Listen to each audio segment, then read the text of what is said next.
Everyone thinks they understand the coffee business. Buy the machine, rent the corner storefront, sell $4 cups of something that costs you 30 cents to make, and let the margins do the rest. It feels like the closest thing to a sure bet left in retail. People need caffeine the way they need gas. Rain or shine, recession or boom. Here's the twist. The coffee is almost never what kills you. The cup you're selling can run margins north of 80%. And the business underneath it can still go bankrupt in under 3 years. What actually kills a coffee chain has almost nothing to do with coffee at all. It has to do with everything sitting quietly underneath the counter that nobody puts in the daydream. So let's talk about what it costs just to get in the door. Go independent, no franchise, no brand name overhead. And you're looking at somewhere between $80,000 and $300,000. A small kiosk or a coffee cart tucked into an existing building can come in as low as $60,000. Want a proper sit-down shop with a full espresso bar and real seating? Now, you're pushing toward the top of that range. And if you're adding a kitchen and a real food program, the number climbs past $600,000 in an expensive market. That's independent. Franchising is a different animal, and the range is almost comically wide, depending on whose name goes over the door. At the low end, there's something like Big GY Coffee, pitched as the entry-level option. Total investment between $242,000 and $610,000. Step up to Dunkin', and the franchise fee alone runs $40,000 to $90,000. On top of an initial investment anywhere from $400,000 to $1.5 million. And if you want a drive-thru kiosk under a name like Scooter's Coffee, budget $954,000 to $1.5 million. For a kiosk, not a cafe, a kiosk. Read that again. Same cup of coffee, same 80-cent bag of beans, and depending on the logo, the price of admission swings by 6 times. Somewhere in the middle sits a brand like Elianos, where the full package, franchise fee, real estate, build-out, equipment, that first stocked pantry of beans and syrups, lands between roughly $800,000 and $1.4 million. Stack these tiers side by side, and a pattern shows up fast. The franchise fee, the number that gets advertised the loudest, is almost never the number that determines whether you can actually afford to do this. It's the build-out, it's the equipment, it's the 1.5 years of rent you'll pay before the shop breaks even. The franchise fee is the headline. Everything after it is the real story. Here's what almost nobody clocks on the way in, though. That franchise fee, the first check you write, is deliberately the smallest number in the entire deal. It's small enough to feel like a down payment on a dream. Sign here, and you're emotionally committed to a brand before you've even seen the real number, the 6 or 7 figures of build-out and equipment and working capital sitting right behind it. The franchise fee isn't the price of the business. It's the price of the decision to buy the business. And decisions, once made, are expensive to walk back. And that's before the ongoing costs even start. Most systems charge a royalty of 5 to 8% of gross sales, plus another 2 to 3% into a marketing fund, for as long as you hold the franchise, often 10 or 15 years. Run the arithmetic across the full life of one agreement, and the total cost of simply being part of the brand can quietly exceed the entire initial investment. Nobody puts that number on the glossy brochure. It's buried in a section of the legal disclosure document that almost nobody reads start to finish before they sign. Now let's break down where the money actually comes from, because a coffee shop isn't one business. It's 5, stacked on top of each other, wearing one apron. Layer 1 is plain drip coffee, and it's the highest margin item in the building by a wide margin. No pun intended, though I'll allow it. The beans in a 12-ounce cup cost 20 to 35 cents. Cup and lid, another 15 to 25. That drink sells for 3 to 4.50. Run the math and you're at 85 to 90% product margin. This is also why so many shops quietly steer you toward the drip pot instead of the espresso machine. Not because they don't want to make you a latte, but because drip coffee is the most profitable thing they own per minute of labor. Pour, hand it over, done. Layer 2 is espresso, the lattes and cappuccinos that actually put coffee shop in the name. Lower product margins here, 65 to 75%, mostly thanks to milk, which is perishable and temperature sensitive in a way beans simply aren't. It also means more equipment maintenance, more training, more room for a distracted barista to waste a shot and eat into the margin further. But espresso makes up for the thinner percentage with a much higher price tag, $5 to $7 a cup instead of $3.50. Worse margin, better dollar. It evens out, and it's the layer most customers are actually ordering, which is exactly why it carries the shop even when the drip pot is doing the heavier lifting on paper.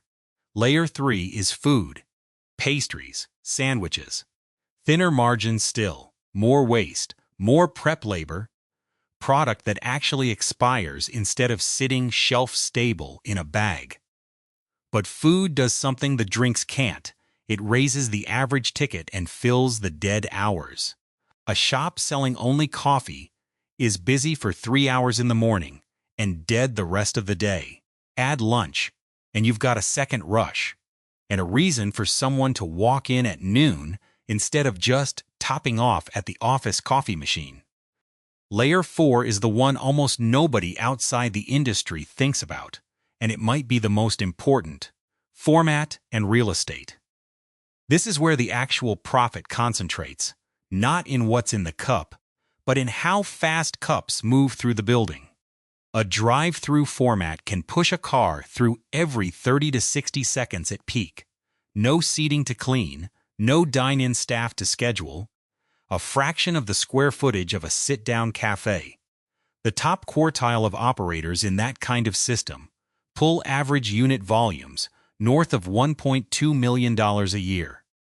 The system-wide average, weaker performers included, sits closer to $885,000. Same brand, same beans. The difference is throughput. How many cars, how many minutes, how many square feet it takes to serve them. Compare that to a traditional sit-down cafe, where a customer might occupy a 4-top table for 2 hours, nursing one drink and working off the free Wi-Fi. That customer isn't a bad customer. A full room looks great on Instagram. But from a pure revenue per square foot standpoint, that table earned less in 2 hours than a drive-thru lane earns in 4 minutes. Ambience is expensive, and almost nobody prices it into the business plan. And then there's layer 5, which isn't really a revenue layer. It's revenue's evil twin. If you're a franchisee, 5 to 8% of your gross sales gets peeled off the top as a royalty before you've paid rent, before you've paid staff, before you've paid yourself. Add another 2 to 3% for the marketing fund. Call it a tenth of every dollar, gone automatically and calculated on revenue, not profit. The franchisor gets paid whether your month was good or terrible. Your worst month is still someone else's guaranteed cut. Stack it all up. 85 to 90% margin on drip, 65 to 75 on espresso. Real estate deciding whether you're doing $800,000 or $1.2 million a year, and royalties quietly skimming a flat percentage off the top of all of it regardless.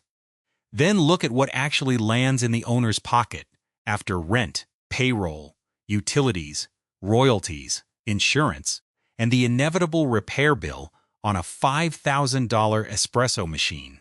5 to 15% net. Read that against the 90% margin on the coffee that supposedly makes this business a no-brainer. That gap is the entire story, compressed into two numbers sitting side by side. The median independent coffee shop pulls in around $500,000 a year. After every layer takes its cut, the owner walks away with something like 40 to 60,000, less, in plenty of cases, than a mid-level corporate salary for a job that starts at 5 a.m. and never really clocks out. And that's the shop that survives. Roughly 60% of new coffee shops close within their first 5 years. And the leading cause, according to the people who track this kind of thing, isn't bad coffee. It's undercapitalization, running out of cash before the business had a fair chance to prove itself. So here's the mechanism that turns a slow month into a collapse. Royalties and rent aren't calculated on what you made. They're calculated on what came through the door. Gross. Before a single expense gets subtracted. Rent doesn't care if it's a good month. The royalty doesn't care. They're fixed. Revenue is the only variable in an equation where everything else is frozen. Which also means revenue is the only thing that can break. Most new owners underestimate their true startup costs by 30 to 50%, and not because they're careless. The pitch focuses on the big visible numbers, the espresso machine, the build-out, and nobody budgets for the $8,000 ADA-compliant restroom, or the plumbing for a 3-group machine running another 5 to 10 grand, or the fact that construction almost always drags 2 to 4 months past schedule while you're still paying rent on a space that isn't earning you a dime.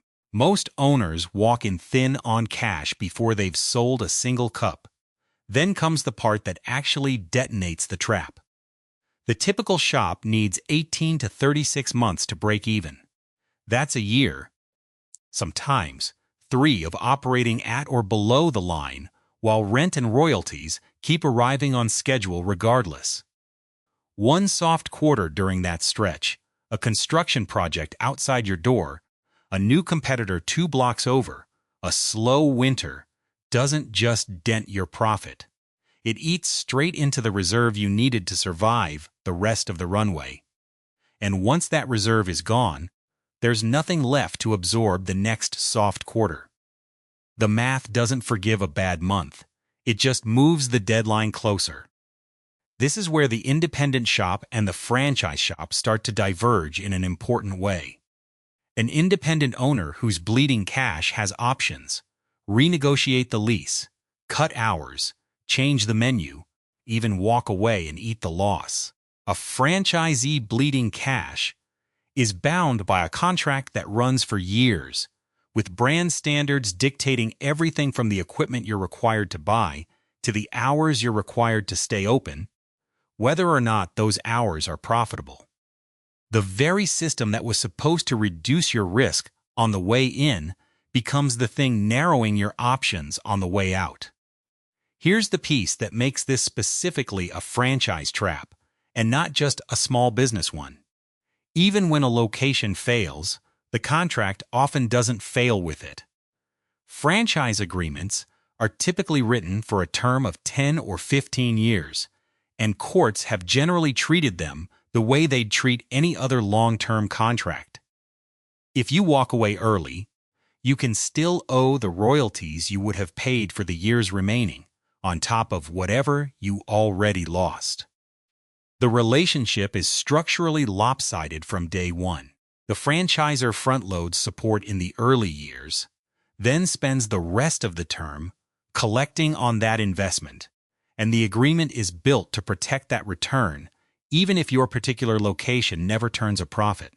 Take EYM Cafe, a Panera franchisee that had bought 15 bakery cafes in the Houston market back in 2019. When the relationship broke down, vendors unpaid, landlords unpaid, the franchisor itself unpaid.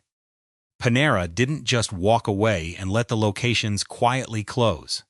It sued, alleging the franchisee had breached at least 10 separate franchise agreements. EYM Cafe filed for bankruptcy listing up to $50,000 in assets against $10 to $50 million in liabilities. Sit with that ratio for a second.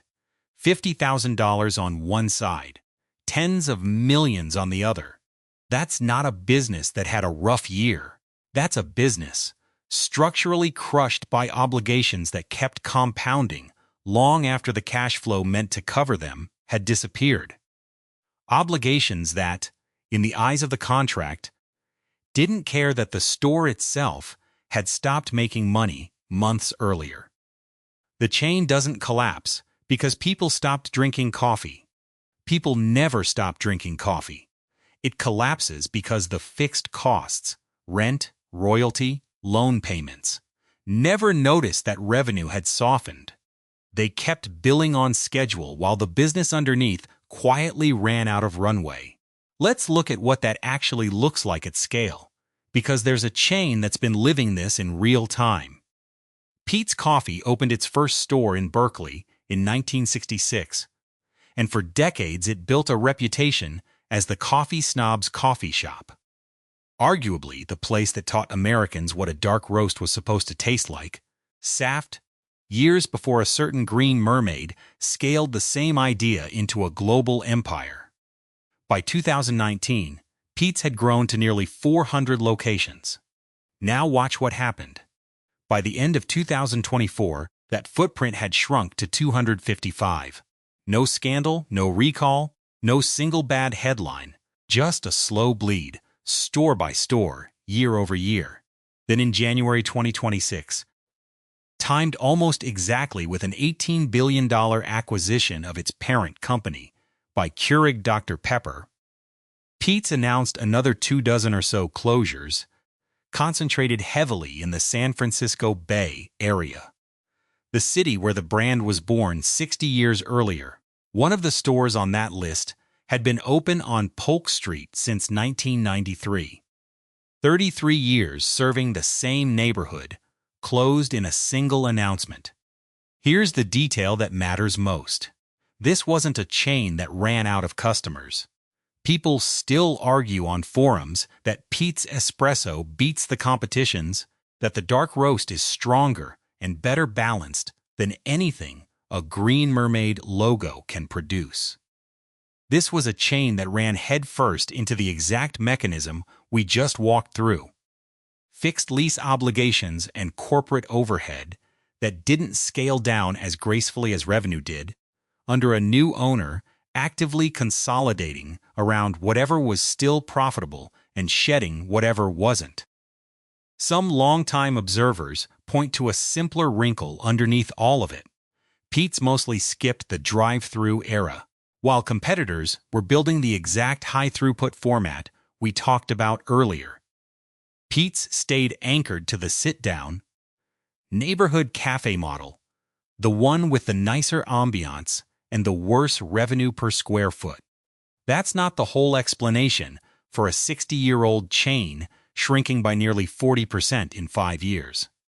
But it's a reminder that the format layer isn't a side detail. It compounds year after year until it shows up as a closure notice taped to the door. And Peet's isn't even the most dramatic example, just the most visible one right now. In the same window, Starbucks, the largest coffee company on the planet, with more brand recognition than almost any retailer on Earth, closed 400 locations across 2025 and laid off 900 corporate employees in a billion-dollar restructuring effort explicitly aimed at getting back to profitability. This is a company that could, in theory, absorb a bad quarter in any single market without blinking. It has scale most franchisees can only dream of, negotiating power with landlords that no independent owner will ever have. And it still had to shut 400 doors. Sit with that for a second. If the single most dominant coffee brand in the world still had to close that many stores to protect its margins, then scale was never a shield against this trap. It just buys a longer runway before the same math catches up.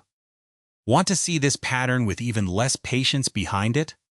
Look at Caribou Coffee a decade earlier, when the JB Holding conglomerate, which also holds a stake in Peet's, acquired Caribou in 2012, the restructuring didn't take years.